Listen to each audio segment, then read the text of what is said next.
जय श्री राम, जय बालाजी सरकार। नमस्कार दोस्तों, मैं सरिता शुक्ला अपने और आपके यूट्यूब चैनल पर आप सभी का स्वागत करती हूं और बालाजी से प्रार्थना करती हूं कि आप सभी लोग सकुशल अपने घर सुरक्षित हों।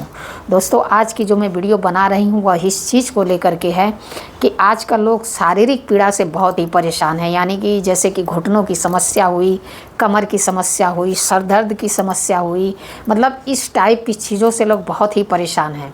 तो ऐसे में हनुमान जी का वो कौन सा उपाय है जो आपको इन दर्द से मुक्ति दिला सकता है, आपको इन बीमारियों से छुटकारा दिला सकता है।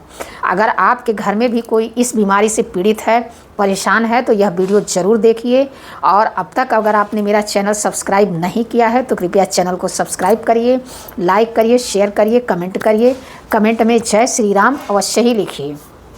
देखिए, पर वीडियो शुरू करने से पहले सबसे पहले सभी बड़ों को सादर चरण स्पर्श, छोटों को शुभ आशीर्वाद और जो मेरी उम्र के हैं उनको प्रेम भरा नमस्कार। और बताइए कैसे हैं आप सभी लोग। आशा करती हूं कि बालाजी की कृपा से मज़े में ही होंगे और मज़े में ही रहिए। भाई हमारे तरफ तो बहुत ही बरसात हो रही है। गुजरात में तो लग रहा है कि सारी बरसात इधर ही हो जाने वाली है। आप लोगों की तरफ बरसात कैसी है ज़रूर कमेंट करके बताइएगा। और मैं यही कहूँगी कि अगर आप सक्षम हो, जैसे आपके आसपास कोई बरसात से पीड़ित है, खाने पीने के लिए परेशान है, छाता के लिए परेशान है, चप्पल के लिए परेशान है, और अगर आप करने में सक्षम हैं तो ज़रूर उनके लिए कुछ करिए। एक दो लोगों को ही करने में अगर एक एक लोगों को भी करने लगे ना तो 10 लोग 10 लोगों की मदद कर देंगे। तो इसलिए करना चाहें तो बिल्कुल कर सकते हैं, लेकिन आजकल करने वालों की कमी बहुत कमी है, करवाने वालों की ज़्यादा है। तो ज़रूर इसको करिए। देखिए, सबसे बड़ा धर्म यही है इंसानियत का। अगर आप यह सब करें तो वैसे ही आपको अच्छा फल मिलना शुरू हो जाएगा। तो इसलिए शनि देव जो हैं यही सब तो देखते हैं, कर्मों के देवता हैं। तो इसलिए अपने कर्म जो अगर आप अच्छे करने लगें तो बाकी चीज़ें अपने आप सुधरने लगेंगी, सारे ग्रह नक्षत्र सुधरने लगेंगे। तो पहले करना तो शुरू करिए। अब बाजू में आपके पास 4 छाते हैं और कोई एक आदमी के पास एक छाता नहीं है, वो बारिश में भीग रहा है और आप देख के आपके अंदर दया नहीं आ रही है, तो फिर आपका इंसान होना व्यर्थ है। ठीक है, तो इसलिए अगर आपके अंदर इंसानियत है तो अगर आपके पास 4 छाते हैं तो 2 छाते हैं तो एक उसको आप दे सकते हैं। दिल को थोड़ा बड़ा करिए, इस तरह के कार्य करिए, क्योंकि मैं देखती हूँ लोगों को कोई कुछ करना ही नहीं चाहता है लोगों के पास, फिर भी नहीं करना है। अब बहुत लोग कहते हैं कि भाई आपके उपाय बहुत छोटे होते हैं, वीडियो बहुत लंबी बना देती है फालतू की बकवास करके। तो जिन लोगों को मेरी बातें नहीं पसंद आती हैं, उनको सिर्फ उपाय देखना है तो आप थोड़ा आगे कर दीजिए वीडियो, आप सिर्फ उपाय देख लीजिए। लेकिन मैं यह वीडियो उन लोगों के लिए बना रही हूँ जो लोग मुझसे जुड़े हैं, जो लोग समझना चाहते हैं कुछ चीज़ों को, जो लोग कुछ चीज़ों को सुनना चाहते हैं, वो ज़रूर सुने इस चीज़ों को। हो सकता है यह सुनने से आपके जीवन में ज़रूर कोई न कोई परिवर्तन आए।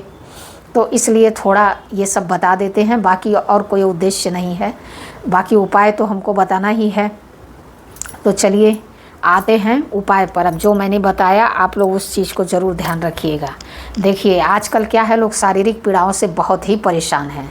सबसे पहले संकट कटे मिटे सब पीरा, जो सुमरे हनुमत बलबीरा। सबसे पहले तो यही चौपाई उनकी रोज़ बोलना शुरू करिए। कितनी अच्छी बात है ना, मुँह से निकला, संकट कटे मिटे सब पीरा, जो सुमरे हनुमत बलबीरा, नाशय रोग हरे सब पीरा, जपत निरंतर हनुमत बीरा।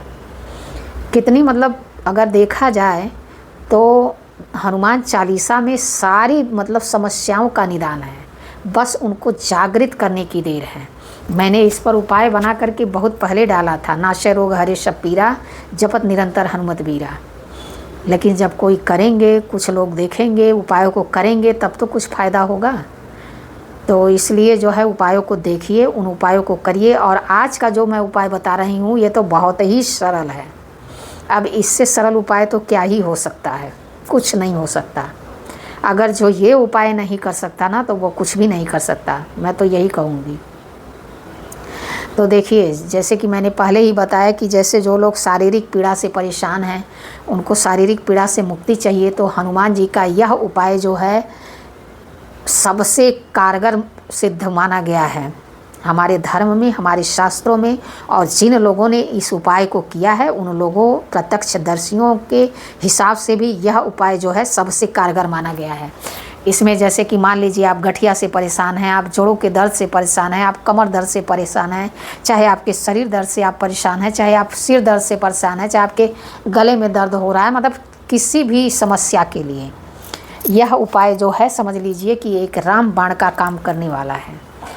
तो इसको करना क्या है, देखिए हर उपाय का एक नियम होता है। अब लोग कहते हैं अरे भाई पढ़ता तो हूँ मैं लेकिन कुछ नहीं होता है, लेकिन क्या कोई भी मतलब चीज़ ऐसे ही पढ़ लेने से हो जाती है? सिर्फ एक हनुमान चालीसा ऐसी है जिसमें लिखा है जो यह पढ़े हनुमान चालीसा हो ये सिद्ध साकी गौरीश। मतलब उस हनुमान चालीसा को आप कहीं भी पढ़ सकते हैं, कैसे भी पढ़ सकते हैं, सोते पढ़िए, जागते पढ़िए, उठते पढ़िए, सोते पढ़िए, कैसे भी पढ़िए, लेकिन बाकी चीज़ों में पढ़ना ज़रूरी है। तो बहुत लोग कहेंगे अरे हम तो अपने घर में रोज़ लगा के सुनते हैं। अरे उसमें नहीं लिखा है जो यह सुने, उसमें लिखा है जो यह पढ़े हनुमान चालीसा। ठीक है, तो पढ़ना बहुत ही ज़रूरी है और उसको नियम अनुसार करना बहुत ज़रूरी है। तो देखिए ये उपाय है हनुमान बाहुक का। ठीक है, आपको क्या करना है, 21 दिन का संकल्प लेकर के इस उपाय को जिसने भी किया है उसको अपनी समस्या में समाधान, अपनी समस्या का मिला ही मिला है। यानी कि उसका जो है, जो जिस बीमारी से वो परेशान था उसमें उसको राहत मिली ही मिली है। तो इसको क्या करना है, अब जैसे कि हनुमान जी का उपाय है मंगलवार या शनिवार के दिन, अगर आप शनिवार को करते हैं तो भी चलेगा, आप मंगलवार से शुरू करते हैं तो भी चलेगा, पर इसको 21 दिन का अनुष्ठान लेकर के किया जाता है। अब कैसे करना है, देखिए आपको क्या करना है, सुबह में आपको टाइम मिले तो सुबह में, शाम के टाइम मिले तो शाम में इस उपाय को आप कर सकते हैं। आपको क्या करना है, हनुमान जी की चाहे भगवान राम की प्रतिमा आपको स्थापित करनी है। ठीक है, उसके बाद आपको जो है उनके सामने एक घी का दीपक जला कर रखिए। अगर घी का नहीं जला सकते तो सरसों के तेल का जलाइए, सरसों के तेल का नहीं जला सकते तो तिल के तेल का जलाइए, तिल के तेल का नहीं जला सकते चमेली के तेल, मतलब जो भी आपके पास अवेलेबल हो। इसमें कोई ये नहीं है कि इस चीज़ का जलाना है। सरसों के तेल का दीपक जलाइए और उनके सामने दीपक रखिए। उसके बाद उनसे जो है प्रार्थना करिए और हो सके तो उनको जो है पीपल के पत्तों की माला अवश्य चढ़ाइए। ठीक है, और उन पीपल के 11 पीपल के पत्तों की माला ले लीजिए, उस पर राम राम लिख लीजिए और उसको चढ़ाइए। ये सिर्फ पहले दिन करना है, 21 दिन नहीं करना है, पहले दिन का कार्य है ये।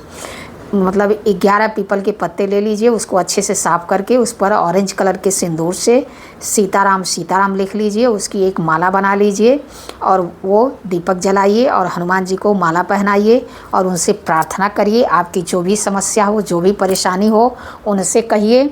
और उसके बाद आपको क्या करना है, उसके बाद आपको प्रार्थना कर लिया आपने, उसके बाद श्री गणपति गजानंद का भी आह्वान करिए कि हे गजानंद, मैं 21 दिन का ये अनुष्ठान कर रही हूँ, हे विघ्नहर्ता, इसमें कोई विघ्न न आए, मेरे इस अनुष्ठान को आप पूरा करिए। श्री गणेशाय नमः, श्री गणेशाय नमः 11 बार बोलिए।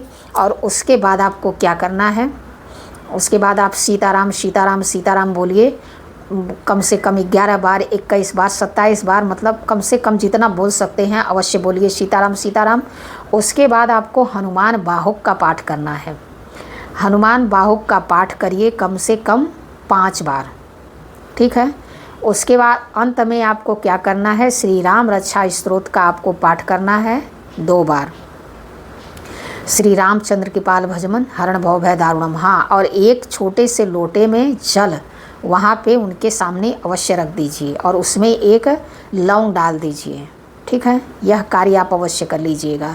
पूजा मतलब जब दीपक जलाइएगा उसी टाइम एक लोटे में जल रख करके हनुमान जी के सामने और एक लौंग उसमें अवश्य डाल दीजिएगा। और फिर उसके बाद आगे की प्रक्रिया शुरू करिएगा, मतलब गणेश जी का आह्वान करिएगा, फिर सीताराम सीताराम कहिएगा, फिर 5 बार जो है हनुमान बाहुक का पाठ करना है, 2 बार श्री राम रक्षा स्तोत्र का पाठ करना है। उसके बाद आपको क्या करना है, फिर सीताराम सीताराम, क्योंकि सीताराम सीताराम का सुमिरन जितना है आप कर सकते हैं। मैं तो कह रही हूँ जब उपाय आप यह करिए तो सुबह मन ही मन सुमिरन करते रहिए सीताराम सीताराम। फिर देखिए आपका उपाय मतलब चमत्कार के रूप में दिखाई देगा आपको। उसके लिए ज़रूरी नहीं है कि मुँह से ही सीताराम सीताराम बोलिए, मन से भी रटन होता है, मन में भी हम सीताराम सीताराम सीताराम बोल सकते हैं। तो बोल करके तो देखिए, उसके उनसे जुड़े रहिए। जितना आप सीताराम सीताराम सीताराम रटेंगे उतना ही वो आपके पास खींचे चले आएंगे। इस चीज़ को मान के चलिए। इस प्रकार से संपन्न करिए। उसके बाद उनकी आरती करिए, कपूर डाल करके 2 कपूर और लौंग से उनकी आरती करिए। उसके बाद उनको कुछ भी भोग लगाइए, गुड़ चना, चाहे खाली आप जो भी मतलब चढ़ा सकते हो, गुड़, बूंदी के लड्डू, चाहे बेसन के लड्डू, जो भी आप चढ़ा सकते हो अपनी इच्छा के अनुसार उनको प्रसाद चढ़ाइए। उसके बाद उनसे अंतिम में फिर एक बार प्रार्थना करिए। उसके बाद प्रसाद जो है परिवार के सभी लोग मिल करके ग्रहण करिए, सभी लोग।